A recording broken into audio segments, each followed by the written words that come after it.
প্রাচীন কানের গল্প। পঞ্চতন্ত্রের গল্পগুলি অনেক পুরানো। এগুলি ভারতের গল্প। এই গল্পগুলি হলো নীতিকথা মানে জানো এহারদের গল্প। এই গল্পগুলি প্রাচীন ভারতীয় সমাজের মূল্যবোধ ও শিক্ষার প্রতিফলন। জানোয়ারগুলো মানুষের প্রত্যক্ষা বলে আর কাজ করে। এই গল্পগুলি রমাচমে জীবনের গুরুত্বপূর্ণ পাঠ শেখানো হয়। এই গল্পগুলি পড়তে খুব মজা। শিশুদের জন্য এই গল্পগুলি খুবই আকর্ষণীয়। আবার এই গল্পগুলি আমাদের অনেক কিছু শিখিয়ে দেয়। নৈতিকতা, সততা এবং দয়া শেখায়। জীবনযাপন, বন্ধুত্ব আর ভালো মানুষ হওয়া শিখিয়ে দেয়।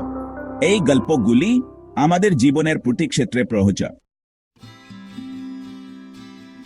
জাপানি শিক্ষক আর তার গল্প। বিষ্ণু শর্মা নামে একজন জ্ঞানী লোক এই গল্পগুলি লিখেছিলেন। তিনি রাজকুমারদের পাঠ দিতে চেয়েছিলেন। তিনি তাদের ভালো রাজা হতে শিখিয়েছিলেন। তিনি গল্প বলার মাধ্যমে তাদের শিক্ষা দিয়েছিলেন। গল্প মনে রাখা সহজা, আবার গল্প শুনতে মজা লাগে। রাজকুমাররা গুরুত্বপূর্ণ শিক্ষা পেয়েছিল। জুখানের 5টি শাখা। পঞ্চতন্ত্রের অর্থ 5 কক্ষল। গল্পগুলি 5টি ভাগে বিভক্ত। প্রতিটি ভাগ একটি আলাদা কক্ষল শিখিয়ে দিয়ে। একটি ভাগ বন্ধু হারানোর কথা বলে, আর একটি ভাগ বন্ধু তৈরি করার কথা বলে। এছাড়াও এতে বুদ্ধি ও মূর্খতার গল্প আছে। 4 নম্বর অংশ, গল্প আর জীবনের শিক্ষা। গল্পের মাধ্যমে আমরা জীবনের অনেক গুরুত্বপূর্ণ শিক্ষা পেতে পারি। ছোটবেলা থেকে আমরা বিভিন্ন গল্প শুনে বড় হয়েছি, ইয়া আমাদের নৈতিকতা ও বুদ্ধিমত্তা গড়ে তুলতে সাহায্য করেছে। একটা বিখ্যাত গল্প আছে, একটা তৃষ্ণার্ত কাকের। এই গল্পটি আমাদের শেখায় কিভাবে সমস্যার সমাধান করতে হয়। কাকটা একটা কলসা পেলেতে অল্প জল ছিল, কিন্তু সেই জল তার নাগালের বাইরে ছিল। কাকটা জল পুকছাতে পারছিল না। সে অনেক চেষ্টা করে জল পান করতে পারছিল না। তাই সে কলসে নুড়ি পাথর ফেলতে লাগাল।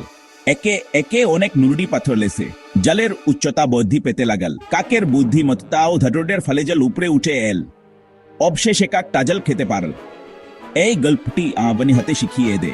এই গল্পটি আমাদের উদ্ভাবনী হতে শিখিয়ে দে। আমরা শিখি কিভাবে কঠিন পরিস্থিতিতে বুদ্ধি খাটিয়ে সমাধান খুঁজে বের করতে হয়। আর একটি গল্প বানর কুমিরের। এই গল্পটি আমাদের সতর্ক চালাক হতে শেখায়।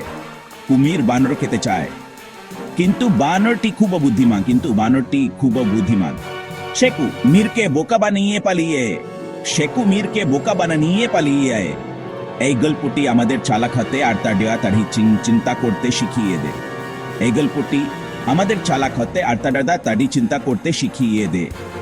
গল্পের মাধ্যমে আমরা জীবনের বিভিন্ন দিক সম্পর্কে জানতে পারি এবং সেগুলি আমাদের জীবনে প্রয়োগ করতে শিখি। 5 নম্বর অংশ, আজকের দিনের জন্য জান। এই গল্পগুলি আমাদের পূর্বপুরুষদের কাছ থেকে এসেছে।